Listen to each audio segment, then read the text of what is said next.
नमस्कार साथियों, आपके YouTube channel math physics vision में आपका बहुत बहुत स्वागत है। और आज हम पढ़ेंगे 11th क्लास चैप्टर 13 यानी 13 एक्सरसाइज 13.1। इससे पहले वाली वीडियो में बच्चों हमने एक्सरसाइज 13.1 के 6 क्वेश्चन कंप्लीट कर लिए थे और हम इस वीडियो में लगभग 17 क्वेश्चन और कंप्लीट करेंगे। इससे पहले वाली वीडियो में बच्चों हमने 13.1 में लगने वाले सभी रूल्स बताए थे, नियम बताए थे और कुछ छोटे छोटे फॉर्मूलेज हैं और उन फॉर्मूलों को मैं यहाँ पे बताऊंगा और उसके बाद ये वाला क्वेश्चन हम कंप्लीट करेंगे। चलिए फटाफट स्टार्ट कर लेते हैं। बच्चों इन सभी क्वेश्चनों के अंदर लगने वाले जो सूत्र हैं मैं यहाँ पे नोट कर देता हूँ। और बच्चों आप एक बात का विशेष ध्यान रखें, आप साथ के साथ फेयर कॉपी अपनी जरूर बनाएं। इस एक्सरसाइज के अंदर बच्चों जो फॉर्मूलों का इस्तेमाल होने वाला है वो है कि x square minus a square y square. बच्चों x square minus y square का फॉर्मूला हम ऑलरेडी 8वीं और 9वीं और 10वीं क्लास में पढ़ चुके हैं। इसका फॉर्मूला बच्चों याद करने की आपको कोई ज़रूरत नहीं है। इन दोनों संख्याओं को आप एक बार जोड़कर लिखें और एक बार आप घटाकर लिखें, यही इसका फॉर्मूला है। ये इसका हमने फर्स्ट फॉर्मूला लगाया है। बच्चों ये वाले जो हम फॉर्मूले लिखने जा रहे हैं इन सभी फॉर्मूलों का इस्तेमाल इन सारे क्वेश्चनों के अंदर होना है जो हम अभी करेंगे। दूसरा फॉर्मूला बच्चों हमने त्रिकोणमिति पढ़ी होगी 10th क्लास में। cos टू एक्स का फॉर्मूला बच्चों आपको याद होना चाहिए। cos टू एक्स के बच्चों 3 फॉर्मूले होते हैं वैसे और हम यहाँ पे 2 ही लिखेंगे। 1 माइनस 2 साइन स्क्वायर एक्स, बिल्कुल वैसे ही 2 cos स्क्वायर एक्स माइनस 1। ऐसे बच्चों cos टू एक्स का फॉर्मूला है भैया cos square x minus sine square x. अब बच्चों इस वाले फॉर्मूले का इस्तेमाल बहुत कम होता है, ना के बराबर होता है इसका इस्तेमाल तो, लेकिन इससे पहले वाले 2 फॉर्मूलों का इस्तेमाल बहुत ज़्यादा होता है यूज़। अब बच्चों मन में एक प्रश्न आता है कि भैया हम इनका इस्तेमाल करें कैसे। तो साहब आपको सिर्फ इतना सा ध्यान रखना है कि अगर कहीं भी कोस प्लस का हो, प्लस का कोस दिखाई दे आपको, सॉरी अगर आपको माइनस का कोस दिखाई दे तो आपको ये वाला फॉर्मूला यूज़ करना है। अगर आपको कोस प्लस का दिखाई दे तो आपको ये वाला फॉर्मूला इस्तेमाल करना है। अब बच्चों सोचने वाली बात यह है कि हम इन फॉर्मूला का इस्तेमाल क्यों करें। बच्चों इन फॉर्मूला का इस्तेमाल हम इस वजह से करते हैं जिससे कि हम एक काट सकें। एग्जाम्पल के तौर पे यहाँ पे लिखता हूँ मैं। सपोज करें आपको अगर कहीं भी ये लिखा हुआ दिखाई दे 1 प्लस कोस टू एक्स, तो ये जो कोस टू एक्स है भैया ये कैसा है, प्लस का है ना। तो ये अगर हमें एक काटना है तो हमें ये वाला फॉर्मूला यहाँ पे लगाना होगा। मैं लगा के दिखाता हूँ आपको। 1 प्लस कोस टू एक्स की जगह हम ये रख सकते हैं 2 कोस स्क्वायर एक्स माइनस 1। ये प्लस का 1 है भैया, ये माइनस का है, काटने के बाद कितना बचा 2 कोस स्क्वायर एक्स। दरअसल बच्चों कोस टू एक्स के इन फॉर्मूलों का इस्तेमाल सिर्फ और सिर्फ एक काटने के लिए ही किया जाता है। अब बच्चों ये 2 फॉर्मूले तो हो गए। अब तीसरा फॉर्मूला ये है बच्चों, हमने 10th क्लास के अंदर गुणनखंड करने सीखे थे बच्चों। गुणनखंड ये आने बहुत ज़्यादा जरूरी है बच्चों। गुणनखंड का मतलब ये है, मैं उदाहरण के तौर पर आपको एक समीकरण लिख के बताता हूँ। X square plus 5x plus 6 बराबर 0। जैसे हमें इसके गुणनखंड करने हैं तो बच्चों इसके गुणनखंड करने आने आप पे बहुत ज़्यादा ज़रूरी है। अगर ये गुणनखंड बच्चों आप पे करने नहीं आते तो आप प्लीज़ मेरी हाथ जोड़कर रिक्वेस्ट है कि आप कमेंट सेक्शन में ज़रूर लिखें। मैं गुणनखंड के ऊपर लगभग 7 से 8 मिनट की वीडियो अपलोड कर दूंगा और विश्वास दिलाता हूँ कि आपकी समझ में सब कुछ आने वाला है इसके अंदर। तो ये कुछ फॉर्मूले हैं बच्चों, इनका इस्तेमाल करेंगे हम इन क्वेश्चनों के अंदर। एक छोटा सा फॉर्मूला और भी है, जैसे कि अगर कहीं ये लिखा हुआ हो लिमिट एक्स टेंड टू ए, या फिर यहाँ पे लिख दो 0 एक्स की पावर एन ए की पावर एन और बटे में लिखा हुआ हो ए एक्स माइनस ए, तो उसका फॉर्मूला है बच्चों एन ए की पावर एन माइनस 1।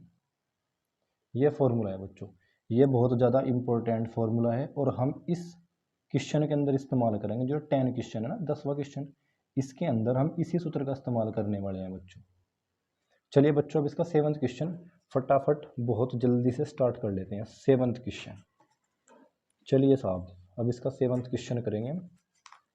चलिएगा, तो भैया इसका 7वां क्वेश्चन है यहाँ पे, जिसका 7वां क्वेश्चन है वो है limit x tend to 2 3x² x-10 और x-10 और बटे में है x² - 4। अब भैया इसमें एक बात का आपको विशेष ध्यान रखना है कि स्टार्टिंग में आपको x बराबर 2 रख के देखना है, ऊपर भी और नीचे भी, यानी अंश में भी रखना है और हर में भी रखना है। आपको रखने के बाद भैया एक बात आप विशेष ध्यान दें कि कहीं भी आपको 0/0 बनता हुआ दिखाई ना दे। अगर आपको 0/0 बनता हुआ दिखाई दे रहा है तो आप प्लीज़ उसे थोड़ा सा क्वेश्चन को सोल्व कर लें। उसे हम सोल्व करेंगे। देखिए बच्चों, अगर हम यहाँ पे 2 रख दें तो 2 का स्क्वायर 4 और 4 में से 4 गई 0, तो हर तो 0 है इसका। अब थोड़ा ऊपर गौर से देखिए, अगर मैं यहाँ पे 2 रख दूँ तो 2 का स्क्वायर 4, 4 तिया 12, ये लिखा हमने। यहाँ भी हम 2 रखेंगे, ये 2 रख दिया भैया, और ऐसे ही साहब ये 10, तो ये 12 और 10 में से अगर 10 और 2 12, 12 में से 12 गए 0। यानी अगर बच्चों आप डायरेक्ट x बराबर 2 रखोगे तो हर भी अंश भी 0 है और हर भी 0 है। अब अंश भी 0 हर भी 0, अब क्या करें? बिल्कुल आसान है भैया, हम बच्चों इसका गुणनखंड करेंगे। 3x² - x - 10, 3x² - x - 10। जिस बच्चे पर गुणनखंड करने नहीं आते तो भैया प्लीज़ कमेंट में ज़रूर लिखें, मैं आपको गुणनखंड करने सिखा दूंगा, ये मेरी गारंटी है। 8 मिनट की वीडियो में आपको गुणनखंड करने सिखा दूंगा, ये मेरी गारंटी है। 10 की गुणा आप यहाँ पे करें, 10 तिया 30, और हमें 30 के टुकड़े 1 के बराबर ला के दिखाने हैं भैया। अब 10 तिया 30 और 30 के टुकड़े 1 के बराबर, अगर बच्चों टुकड़े करने में थोड़ी भी प्रॉब्लम हो तो आप यहाँ पे 30 ऐसे लिखें और इसके गुणनखंड करें। देखो 2 15 और 5 तिया 15 और 3 एकम 3, यानी 2 गुणा 5 गुणा 3। अब हमें 30 के टुकड़े 1 के बराबर लाने हैं और वो घटाकर आने चाहिए। तो बिल्कुल आसान है भैया, 3 दूनी 6 और -5, 6 में से 5 घटाओ 1 के बराबर आ जाएगा। 6x + x - 10, 3x कॉमन ले सकते हैं यहाँ पे, और x - 3 2, थोड़ा गलत हो गया शायद, यहाँ पे 3x कॉमन ले सकते हैं। 3x कॉमन लेने के बाद यहाँ बचा x - 3 दूनी 6 2, और यहाँ पे हम थोड़ा गड़बड़ हो गया भैया, 10 तिया 30, ओफो 6 पंजे 30, यहाँ पे 5x हो गया, ये गलत हो गया था। अब यहाँ पे 5 कॉमन ले सकते हैं भैया। 5 कॉमन लेने के बाद बच्चों x - 2 बचेगा यहाँ। जब भी आप गुणनखंड करो तो आप बच्चों एक बात हमेशा नोट करोगे कि लास्ट में आपको ये सेम टुकड़े मिलने वाले हैं, यहाँ पे सेम गुणनखंड। अब ये x - 2 आप यहाँ पे कॉमन ले सकते हो, और x - 2 कॉमन लेने के बाद बच्चों यहाँ बचेगा 3x + 5।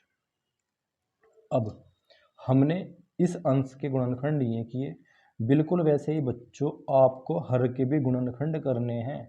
x² - 4 x², आप 4 को ऐसे भी लिख सकते हो 2 की पावर 2। फ्रेम कट गया, चलो ऐसे हो, थोड़ा फ्रेम बड़ा कर लेते हैं। x की 2, 4 को लिख सकते हैं 2 की 2। अब बच्चों आप इसके अंदर इस फॉर्मूले का इस्तेमाल बिना किसी झिझक के कर सकते हैं। x² - y², हम इन दोनों संख्याओं को एक बार जोड़कर लिखेंगे और एक बार हम इन्हें घटाकर लिखेंगे। चलिए, x² - 2 का स्क्वायर है, यानी हमें इन दोनों संख्याओं को एक बार जोड़कर लिखना है और एक बार हमें घटाकर लिखना है। लो भैया लग गया सूत्र। अब यहाँ पे चलते हैं, लिमिट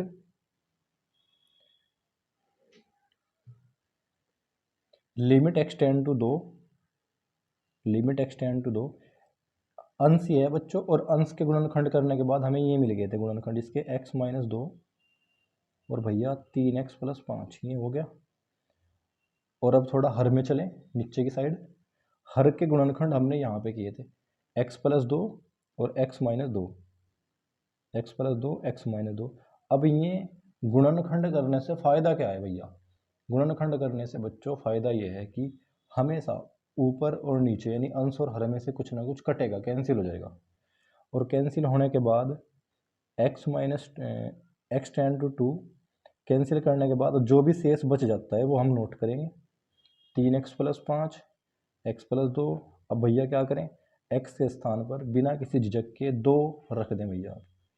x की जगह अगर आप 2 रखते हो तो ये होगा 3 × 2 + 5 और ये 2 + 2। हमेशा पहले गुणा करें। 3 दूनी 6 + 5 और 2 और 2 4। चलिएगा भैया, 6 और 5 11, 11/4 इसका आंसर है। ठीक है जी। अब चलिए करते हैं अब इसका 8th क्वेश्चन। 8th क्वेश्चन हम अगले पेज पर करेंगे, थोड़ा बड़ा क्वेश्चन है।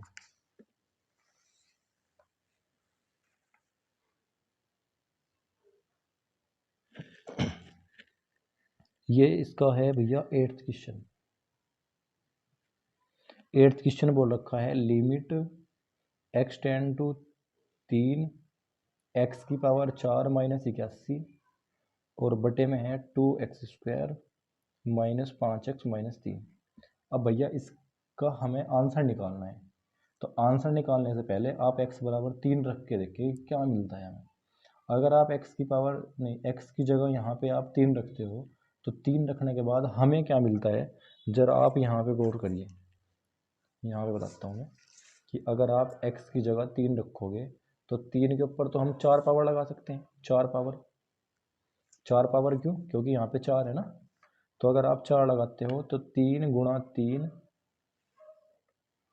× 3 × 3 यानी 3 × 9, 9 × 27 और 27 × 81। अगर आप यहाँ पे 2 रखते हो तो भैया आपको 81 मिलेगा और 81 में से अगर आप 81 को घटाते हो तो आपको 0 मिलेगा। ऊपर भी 0 और नीचे भी 0, यानी ऊपर नीचे 0। तो भैया अब क्या करें, बिल्कुल सिंपल बात है, हम इनके गुणनखंड करेंगे बच्चों। गुणनखंड कैसे करें, गुणनखंड बच्चों आप चाहे तो यहीं पे कर सकते हो या फिर एग्जाम के अंदर आप रफ कॉपी पे करके देख सकते हो, कोई दिक्कत नहीं है इसमें। हम यहीं पे कर लेते हैं इसको। x tend to 3। अब इसे कैसे चेंज करें, x की पावर 4 को बच्चों हम ऐसे भी लिख सकते हैं x² x की 2 की 2 और 81 को लिख सकते हैं 9 की पावर 2 क्योंकि नम 81 होता है। और ये भी बच्चों अगर हम x की पावर 4 को ऐसे चेंज कर दें तो संख्या के ऊपर कोई फर्क पड़ने वाला नहीं है, कोई प्रभाव नहीं पड़ता क्योंकि 2 दूनी वही पावर 4। अब थोड़ा नीचे चले बच्चों, इसके गुणनखंड आप रफ पे कर सकते। हम अगर इसके गुणनखंड रफ पे करें तो ज़्यादा अच्छा है क्योंकि थोड़ा बड़ा पार्ट है ना ये।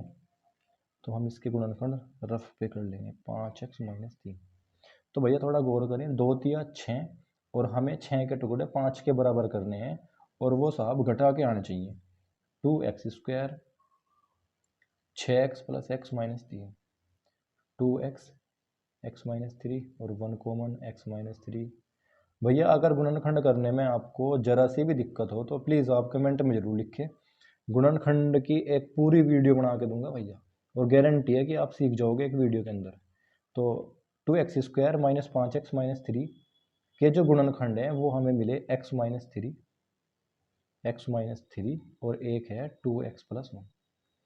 चलिएगा, लिमिट x टेंड टू 3। अब इसका क्या करें भैया, बिल्कुल आसान है। हमने अभी अभी ये चीज़ सीखी है कि अगर x² - y² हो तो हम इन दोनों संख्याओं को एक बार जोड़कर लिख सकते हैं, एक बार घटाकर लिख सकते हैं। यहाँ भी वही करेंगे, हम इन दोनों संख्याओं को एक बार जोड़कर लिखेंगे और एक बार घटाकर लिखेंगे। जोड़कर कैसे लिखें, x² + 9 और x² - 9 बटे में। बच्चों इनका कुछ नहीं करना है, इनका जो भी हमें करना था वो हम कर चुके हैं। जो हर है, हर के गुणनखंड तो हम कर चुके हैं, इससे आगे आपको कुछ नहीं करना। इससे आगे आपको इसलिए नहीं करना क्योंकि जब हम इस अंश को थोड़ा सा आगे तक खिसकाएंगे तो कुछ ना कुछ कट जाएगा। Limit x tend to 3, limit x tend to x² + 9 और ये x² - 9 है बच्चों। x² - 9 को आप ऐसे सॉल्व कर सकते हो, यहाँ पे देखें एक बार। एक्स स्क्वायर माइनस 9 को आप ऐसे भी सोल्व कर सकते हो, एक्स स्क्वायर और 9 को आप लिख सकते हो 3 की 2। अब इन दोनों संख्याओं को एक बार जोड़कर लिखें भैया और एक बार आप घटाकर लिखें, ठीक है। एक्स स्क्वायर माइनस 9 को आप ऐसे भी लिख सकते हो एक्स प्लस 3 और एक्स माइनस 3। जो हर है, अब हर को लिखें, x minus 3 2x plus 1। X minus 3 से एक्स माइनस 3 कैंसिल, कट जाएगा, और कटने के बाद जो भी बचता है अब वो लिखें, एक्स स्क्वायर प्लस 9 और यहाँ बच गया एक्स प्लस 3 और बटे में कितना है 2x प्लस 1। अब बेझिझक होकर आप भैया x की जगह 3 रख सकते हो। आप यहाँ पे 3 रखें तो 3 की 2 प्लस 9, यहाँ पे आप 3 रखें प्लस 3, बिल्कुल वैसे भैया यहाँ पे 3 रखें आप 2 गुणा 3, ये प्लस का 1। 3 की पावर 2 का मतलब है 9, ये 9 जो का तो बिल्कुल वैसे 3 और 3 6। और बच्चों गुणा आपको पहले करनी है, जोड़ बाद में करना है। मैक्सिमम बच्चे यह गलती करते हैं कि 2 को आपने ऐसे रखा, 3 और 1 4, 4 दूनी 8, बिल्कुल गलत, 0 नंबर। आपको स्टार्टिंग में गुणा करनी है, 2 3 6, 6 और 1 7, 9 और 9 18 गुणा 6 बटे 7। 18 छक्की पहाड़ा याद हो तो ज़्यादा बढ़िया है, नहीं तो कोई डरने वाली बात नहीं है। 6 अट्ठे 48, 6 एकम 6 और 4 10, 18 छक्की 108, ये आपका आंसर है, ठीक है। ये आपका आंसर है बच्चों। बच्चों अगर आपके मन में एक बात, कितनी बार बच्चों को ये नहीं पता होता कि भैया गुणा क्यों करें, जोड़ भी तो सकते हैं, बिल्कुल सही बात है, जोड़ सकते हैं, पर हम इसलिए नहीं जोड़ सकते क्योंकि बच्चों हमने छोटी क्लास के अंदर एक नियम पढ़ा था। फ्रेम तो नहीं कट गया, फ्रेम नहीं कटा अभी तक। तो हमने क्या पढ़ा था कि हमने बोर्ड मास का नियम पढ़ा था बच्चों, ये पढ़ा था हमने 5th क्लास में।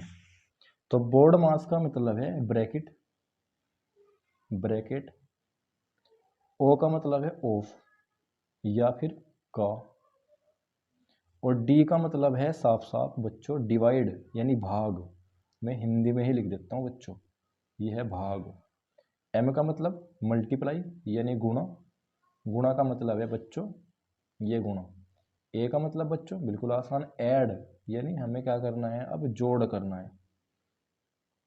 एस का मतलब सब्ट्रैक्ट यानी घटाना, यानी हम इसे क्या करेंगे घटाएंगे। तो बच्चों आप थोड़ा गौर से देखें, हमेशा गुणा पहले आता है, जोड़ बाद में आता है, इसलिए आपको गुणा पहले करनी है, जोड़ बाद में करना है। चलिए अब हम इसका 9th क्वेश्चन कर लेते हैं। अब इसका करते हैं हम 9 क्वेश्चन, 9th नंबर का क्वेश्चन, और वो है बच्चों limit x tend to 0, limit x tend to 0 a x plus b बटे सी एक्स प्लस 1। ये इसका 9वां क्वेश्चन है, यानी 9th क्वेश्चन है। अब कैसे करें, बिल्कुल आसान है, जहाँ जहाँ भी x हो वहाँ आप 0 रख सकते हैं, रख सकते हो। a गुणा 0 प्लस बी, बिल्कुल वैसे ही यहाँ पे भी रखो, c गुणा 0 प्लस 1। अब जैसे ही आप इसको सोल्व करोगे, हल करोगे, तो अगर आप a की गुणा 0 में करते हो तो बच्चों आपको मिलने वाला है 0 प्लस b। आप अगर 0 की गुणा किसी भी संख्या में करते हो बच्चों तो आपको 0 ही मिलता है हमेशा। c की गुणा अगर आप 0 में करोगे तो 0, ये 1। अब अगर आप 0 को b में जोड़ते हो तो b, और 0 को 1 में जोड़ते हो 1। अगर किसी भी संख्या का हर 1 हो, मेरा मतलब है अगर किसी भी संख्या के बटे में 1 लिखा हुआ हो तो भैया उसे छोड़ सकते हो आप, यहाँ पे आंसर आपको मिलेगा b। ऐसे इसका 10वां क्वेश्चन है, 10वें क्वेश्चन को अब कंप्लीट करेंगे। 10वां क्वेश्चन है बच्चों limit z tend to 1, limit z tend to 1 और z की पावर 1/3 माइनस 1 और z की पावर 1/6 माइनस 1, ये क्वेश्चन है। और बच्चों इस क्वेश्चन को मैं आपको 2 मेथड से बताऊंगा। मेरी गारंटी है बच्चों, यूट्यूब पर कितना भी सर्च क्यों ना कर लेना आप, लेकिन आपको ज़्यादा फालतू की ट्रिक्स मिलेंगी। ये 2 ट्रिक्स हैं बच्चों, आप इन 2 ट्रिक्स का इस्तेमाल करें और मेरी गारंटी है कि बच्चों आप कुछ ही सेकंडों में इस क्वेश्चन को कर सकते हो। देखिए मैं आपको 2 ट्रिक बताता हूँ उसकी।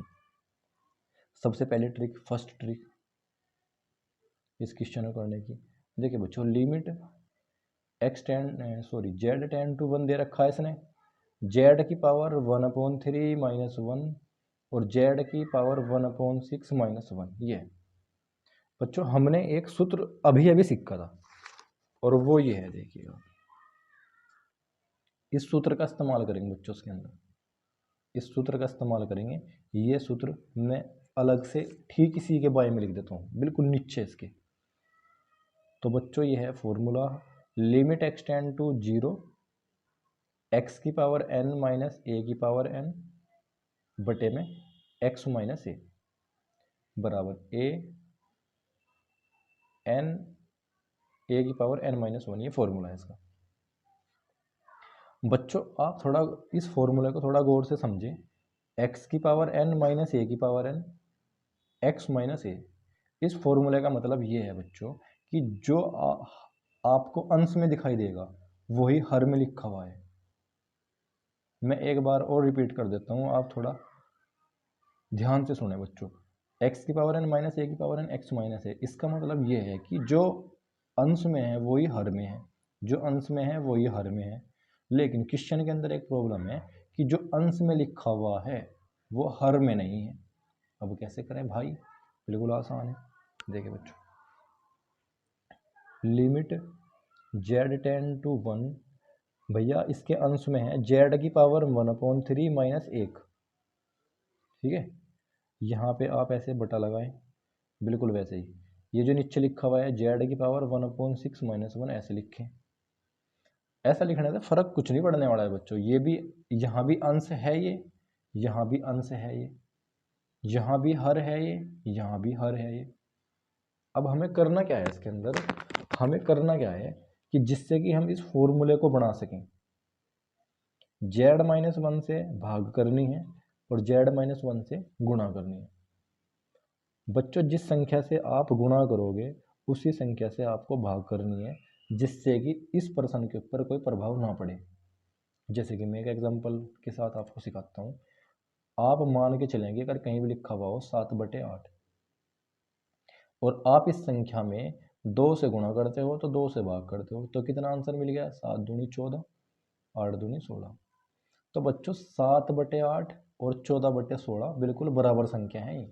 बराबर इसलिए है कि अगर आप 2 से 2 को कैंसिल करोगे तो फिर आने वाला तो फिर भी 7/8 ही है। ठीक है बच्चों, आप जिस संख्या से गुणा करोगे आप उसी संख्या से भाग कर सकते हो, जिससे कि क्वेश्चन के ऊपर कोई प्रभाव ना पड़े। ठीक है बच्चों, अब थोड़ा यहाँ पे गौर करें।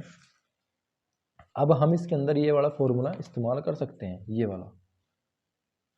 ठीक है, फॉर्मूले में क्या है, हमें n लिखना है शुरू में।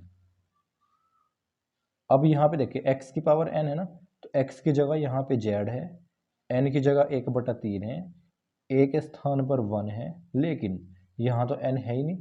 तो अगर आप बच्चों यहाँ पे 1/3 लगाओगे तो रहने वाला तो फिर भी 1 ही है, 1 पे तो कोई फर्क पड़ने वाला है नहीं। बिल्कुल वैसे ही आप यहाँ भी 1/6 लगा सकते हो। तो हम इस सूत्र का इस्तेमाल पहले इसके अंदर करेंगे और फिर इसके अंदर करेंगे। देखिए बच्चों कैसे करेंगे, देखिएगा यहाँ स्टार्टिंग में सूत्र में क्या है, थोड़ा यहाँ पे ध्यान दें, n है स्टार्टिंग में, हमें सबसे पहले n लिखना है। तो n कितना है इसके अंदर, 1/3, लो भैया हमने लिख दिया। उसके बाद हमें a लिखना है, तो भैया a कितना है इसमें, a है इसमें 1, लो जी 1 भी लिख दिया हमने ऐसे करके। ठीक है, उसके बाद n-1 यानी यहाँ 1/3 माइनस 1, बिल्कुल वैसे ही यहाँ भी आप ऐसे ही कर सकते हो। भले ही ये वाला भाग ऊपर हो और ये वाला भाग नीचे हो, कोई फ़र्क नहीं पड़ता बच्चों, आप ये वाला फॉर्मूला यहाँ भी लगा सकते हो। यहाँ भी बिल्कुल वैसे ही देखो, n के स्थान पर यहाँ पे कितना है, 1/6 और a के स्थान पर कितना है 1, और ऊपर पावर कितनी लगानी है, n-1 यानी 1/6 माइनस 1। ठीक है बच्चों, चलो आंसर आपके हाथ में है, 1/3 हमने यहाँ लिख लिया। इस पावर को सोल्व करने की ज़रूरत नहीं है, क्योंकि 1 की पावर आप चाहे कितना भी क्यों ना लगा लो, हमेशा 1 ही मिलने वाला है बच्चों। बिल्कुल वैसे ये 1/6, इस पावर को भी आप सोल्व ना करें क्योंकि एक की पावर चाहे कितनी भी हो हमेशा आने वाला तो एक ही है। अब देखिए बच्चों, 1/3 की गुणा 1 में करें, 1/3 गुणा 1/6 गुणा 1 में करें, 1/6, 1 1 का 1 और 3 6 18, 1/18 इसका आंसर है बच्चों। ठीक है बच्चों, ये तो है इसका फर्स्ट रूल। और इसका सेकंड तरीका क्या है करने का। अब बच्चों अगर आपको सेकंड तरीका सीखना है तो आपके पास ये आना बहुत ज़्यादा ज़रूरी है, अवकलन। अवकलन आना बहुत ज़्यादा ज़रूरी है। और अवकलन के ऊपर मैं एक वीडियो डाल दूंगा बच्चों, अगर आप इंटरेस्टेड हो तो प्लीज़ कमेंट सेक्शन में मुझे ज़रूर बताइएगा आप एक बार। अगर आपके पास अवकलन आपका पक्का है, अवकलन आपको आता है, तो आप बच्चों इसके अंदर एल हॉस्पिटल रूल लगा सकते हो। और आप इस क्वेश्चन को, मेरी गारंटी है, आप 2 लाइन में कर सकते हो उसको।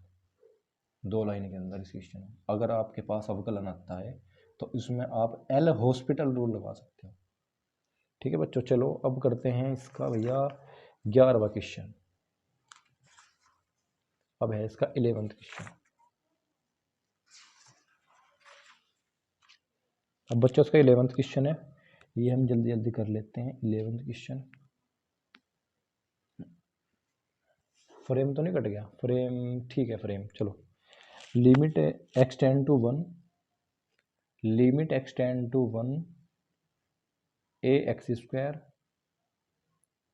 बी एक्स प्लस सी, और बटे में है बच्चों c x square plus b x plus ए।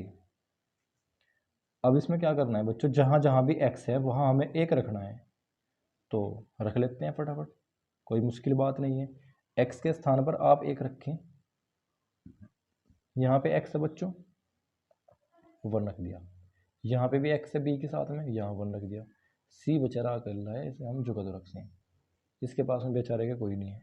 c यहाँ भी आप 1 रख सकते हैं, b के पास में भैया 1 रख सकते हैं, ए के पास में कुछ नहीं है, जुगा तो छोड़ दो। चलिएगा आगे सोल्व करते हैं बच्चों। अगर ए स्क्वायर है तो एक के ऊपर स्क्वायर है तो कोई फर्क पड़ने वाला नहीं है, आना तो फिर भी 1 ही है, फिर भी तो 1 ही आना है, आने वाला तो फिर भी 1 ही है। अब अगर आप ए की गुणा यहाँ पे करोगे तो आपको ए ही मिलेगा, बिल्कुल वैसे ही अगर आप बी की गुणा यहाँ पे करोगे तो आपको बी मिलेगा, बिल्कुल वैसे ही ये सी जो का तो बिल्कुल वैसे ही नीचे सी आपको ऐसे ही मिलने वाला है बी ए। भैया अगर आप सी की गुणा 1 में करोगे तो आपको सी ही मिलेगा, अगर आप बी की गुणा 1 में करोगे तो बी मिलेगा, ए जो का तो। अब बच्चों आप थोड़ा सा ध्यान दें, ये अंश में क्या लिखा हुआ है, ए प्लस बी प्लस सी। अंश का मतलब है ऊपर की संख्या और हर का मतलब है नीचे की संख्या। अब इस संख्या को बच्चों हम थोड़ा सही सीक्वेंस में लिखते हैं, क्रम में लिखते हैं। ए पहले लिखो, उसके बाद बी हम लिखेंगे, उसके बाद सी। अगर आप हर में देखोगे, अंश में देखोगे तो बिल्कुल सेम संख्या है, तो आप इसे कैंसिल कर सकते हो। कैंसिल करने के बाद आपका आंसर है 1। ठीक है जी, चलिए अब करते हैं इसका 12 क्वेश्चन यानी 12वां question. Limit x tend to 2 1/x 1/2 x plus 2। तो कुछ नहीं करना बच्चों, बस x के स्थान पर आपको 2 रखना है, बिना किसी झिझक के आप x के स्थान पर 2 रखें, जल्दी जल्दी फटाफट। x के स्थान पर अगर आप 2 रखते हो तो 1/2, ये 1/2, यहाँ भी 2, ये 2 जो का तो। अब बच्चों या तो आप इनकी ब्रज गुणा करें, ये फिर आप एक बात सोचें कि 1/2 का मतलब होता है आधा, हाफ, और आधे को आधे में अगर आप जोड़ते हो, आधा आधा यानी 1, और बटे में 2 और 2 4, ये आपका आंसर एक लाइन में। अगर बच्चों ये सोल्व करना नहीं आता तो आप यहाँ पे थोड़ा सा देख लें, मैं यहाँ पे बता देता हूँ आपको। 1/2 1/2 1/2 1/2 आपको जोड़ना है, तो बिल्कुल ईजी है। अगर नीचे का नंबर सेम हो, अगर नीचे की संख्या सेम हो तो आपको एक बार लिखनी है, और जो भी ऊपर लिखा हुआ हो उसे आप जोड़ दें। 1 और 1 2, 2/2, 2 को 2 से भाग करोगे तो 1, देखिए 1 तो लिख रखा है। तो ये बच्चों उसका 12 आंसर है, 12 क्वेश्चन का आंसर है। अब हम करेंगे इसका 13 क्वेश्चन यानी 13वां क्वेश्चन। चलिए बच्चों जल्दी से स्टार्ट कर लेते हैं 13वां क्वेश्चन। 13वें क्वेश्चन में बोल रखा है बच्चों कि limit extend to zero, limit extend to zero और साइन ए एक्स बटे बी एक्स। बच्चों इस क्वेश्चन को अगर आप एक लाइन में करना चाहते हो तो प्लीज़ इस फॉर्मूले को थोड़ा गौर से समझे। सूत्र लिमिट एक्सटेंड टू जीरो है और अगर कहीं भी आपको बच्चों ये दिखाई दे साइन एक्स बटे एक्स, ये हमेशा एक के बराबर होता है। बिल्कुल वैसे ही अगर आपको ये कहीं भी दिखाई दे, इस तरह का बंदा कहीं भी दिखाई दे, limit extend to zero ten x बटे एक्स, अगर इस तरह का बंदा कहीं दिखाई दे तो उसका मान भी एक होता है। अगर आप बच्चों ये चाहते हैं कि आप ये भी पता करो कि भैया इसके बराबर एक कैसे होता है, तो आप प्लीज़ कमेंट सेक्शन में ज़रूर लिखें। मैं आपको ये प्रूव करके दिखा सकता हूँ कि limit extend to zero sine x बटे एक्स बराबर एक कैसे होता है। ठीक है बच्चों, लेकिन जब आप इस सूत्र का इस्तेमाल करोगे तो आपको इस बात का पता होना बहुत ज़्यादा ज़रूरी है कि अगर साइन का जो एंगल है, जो कोण है, अगर वही संख्या नीचे लिखी हुई है साहब, तो ही ये एक के बराबर होगा। मैं एक बार और रिपीट कर देता हूँ, आप प्लीज़ मेरी आवाज़ पर ध्यान दें।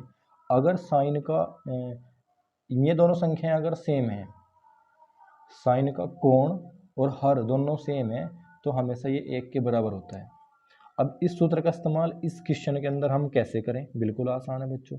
Limit extend to zero, question है मेरे पास में साइन ए एक्स बटे b x, sine a x बटे बी एक्स। अब साइन का जो कोण है वो कितना है? ए एक्स, लेकिन ये कितना लिखा हुआ है? B x. अब ये तो एक के बराबर होगा नहीं, क्योंकि जो कोण है वो ही हमें नीचे मिलना चाहिए, नीचे होना चाहिए। अब हम बच्चों क्या करेंगे, इस क्वेश्चन को इस सूत्र के अंदर परिवर्तित करेंगे, बदलेंगे। अब कैसे बदलना है? देखिए भैया बिल्कुल आसान है। लिमिट एक्सटेंड टू जीरो, ये लिखा हुआ है एक बटा बी एक्स, और बच्चों अगर मैं साइन की गुणा में यहाँ पे एक वन लिख दूँ तो साइन पर कोई फर्क पड़ने वाला नहीं है, क्योंकि अगर वन भी लिखे ना तो भी कोई फर्क नहीं पड़ने का। अब एक के बटे में लिखें आप एक बटा बी एक्स, और ये बेचारा अकेला रह गया अब साइन एक्स। अब ये बेचारा अकेला है बिल्कुल। अब क्या करें? अब हमें सूत्र बनाने के लिए ए एक्स से भाग करना पड़ेगा और ए एक्स से गुणा करना पड़ेगा। बिल्कुल आसान है। अब बच्चों आप इस सूत्र को देखें, एक्स एक्स ए एक्स, यानी अब ये पूरा बच्चों वन के बराबर हो जाएगा। ठीक है साहब। अब कैसे करें? पेपर में आपको ऐसे नहीं करना कि भाई डायरेक्ट हमने इसकी जगह वन रख दिया चलो भाई आंसर।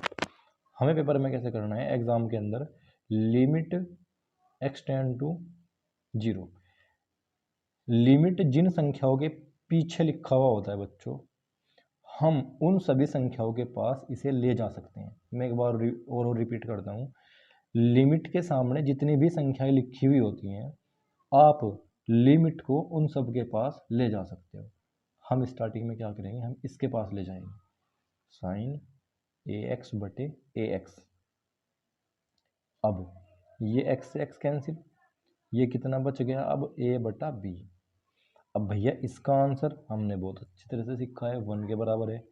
ये हो गया वन इंटू ए बटा बी, और अगर आप ए बटा बी की गुणा वन में करते हो तो आपको मिलेगा ए बटा बी। ये है इसका आंसर।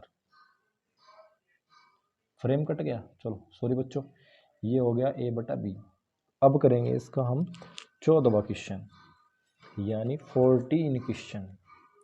अब 14 क्वेश्चन को कंप्लीट करेंगे बच्चों। अगर आपकी कोई भी प्रॉब्लम हो, क्योंकि अगर हम बच्चों को फेस टू फेस पढ़ाएं तो बच्चा बोल भी सकता है कि भैया ये प्रॉब्लम है, मुझे दोबारा रिपीट कर दो। अब वीडियो में थोड़ी बता सकता है कोई, तो आप प्लीज़ कमेंट में ज़रूर बताएं। और वीडियो में अगर ज़रा सी भी प्रॉब्लम हो तो आप एक बार वीडियो को बैक करके दोबारा देख लें। आप ऐसे थोड़े लग रहे हैं भैया। अब 14वां क्वेश्चन है, इसमें साइन लिमिट, आप एक बार वीडियो को बैक करके देख लें दोबारा फिर, तो आपकी समझ में थोड़ा अच्छे से आ जाएगा। साइन ए एक्स बटे साइन बी एक्स, अब हमें ये वाला क्वेश्चन करना है। ठीक है बच्चों। अब इसके अंदर भी हम उसी सूत्र का इस्तेमाल करेंगे जो हमने इससे पहले वाले क्वेश्चन के अंदर यूज़ किया था। वही वाला सूत्र इसके अंदर यूज करेंगे। अब कैसे करें, बिल्कुल आसान है बच्चों, देखिएगा हमने अभी भी एक बात सीखी है कि जो साइन का कोण है वही संख्या इसके हर में होनी चाहिए। ठीक है बच्चों, चलो बनाते हैं। अब यहाँ पे 1 तो हो सकता है, कोई दिक्कत नहीं। 1 के बटे में आप इसे लिखें 1/sin bx, और ये वाली संख्या आप थोड़ा साइड करके लिखें sin ax। चलिएगा हमने लिख दी भैया, कोई दिक्कत नहीं है। अब अगर हमें इसे 1 बनाना है तो ax से भाग करनी पड़ेगी, ax से गुणा करनी पड़ेगी। बताओ कितना आसान काम है। अब अगर इसे 1 बनाना है तो यहाँ हमें bx से गुणा करनी पड़ेगी, और भाग करने की जगह नहीं है तो बच्चों यहाँ पे लिख दो आप। ये भी 1 के बराबर हो गया, ये भी 1 के बराबर हो गया। ठीक बच्चों, अब एग्जाम के अंदर आप कैसे करोगे, इस लिमिट को पहले इसके पास लिखना है फिर इसके पास लिखना है, ऐसे करके लिमिट एक्सटेंड टू 0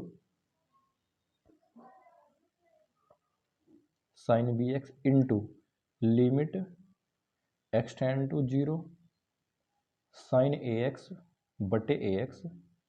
ठीक है, और आप यहाँ से x से x कैंसिल भी कर सकते हो, x a बटा b। अब इतने का मान ये भी 1 के बराबर है, कट गया फ्रेम, सॉरी भैया, ये भी 1 के बराबर है और ये भी 1 के बराबर है, तो 1 गुणा 1 गुणा a बटा b। अब a बटा b की गुणा अगर आप इन सब में करोगे तो आपको लास्ट में मिलेगा भैया a बटा b, ये इसका आंसर है। अब है इसका 15 क्वेश्चन यानी 15वां क्वेश्चन, बिल्कुल आसान क्वेश्चन है। और बच्चों हमने इससे पहले अभी ये वाला क्वेश्चन किया है। बच्चों मेरी आपसे हम्बल रिक्वेस्ट है, ये वेरी इंपॉर्टेंट क्वेश्चन है, ये वेरी इंपॉर्टेंट है, पेपर में बहुत ज़्यादा मिलता है, तो आप इसे थोड़ा गौर से पढ़ें और घर पर रहकर प्रैक्टिस जरूर करें, घर प्रैक्टिस जरूर करें। अब इसका 15 क्वेश्चन करेंगे। 15वां question, limit extend to pi limit extend to pi sine pi minus x और पाई माइनस एक्स। कितना आसान क्वेश्चन है बच्चों, मैं आपको 2 लाइन में करके दिखाता हूँ उसको, सिर्फ 2 लाइन में। बस आप इस सूत्र को अपने दिमाग में रख के साहब सूत्र को मत भूलिएगा। 2 लाइन में करके दिखाता हूँ, अभी आप गौर से देखिएगा हम इस क्वेश्चन को कैसे करेंगे। बच्चों ये पाई है ना, यहाँ पे तो 1 भी होगा, 1/पाई 1/पाई को आप यहाँ लिखें ऐसे करके, क्लियर है भैया। लिमिट एक्सटेंड टू पाई, और ये हो गया साइन पाई माइनस एक्स, और यहाँ हो गया पाई माइनस एक्स। ठीक है, कोई दिक्कत। चलो अब ये वैल्यू पूरी 1 के बराबर, 1/पाई ये 1 के बराबर, तो आंसर कितना है अपना 1/पाई। एक मेथड तो हो गया बच्चों ये वाला, आप इससे भी कर सकते हो, लेकिन इसके अलावा एक बड़ा तरीका भी है, आप चाहे उससे करके देख लेना एक बार। उससे कैसे करेंगे,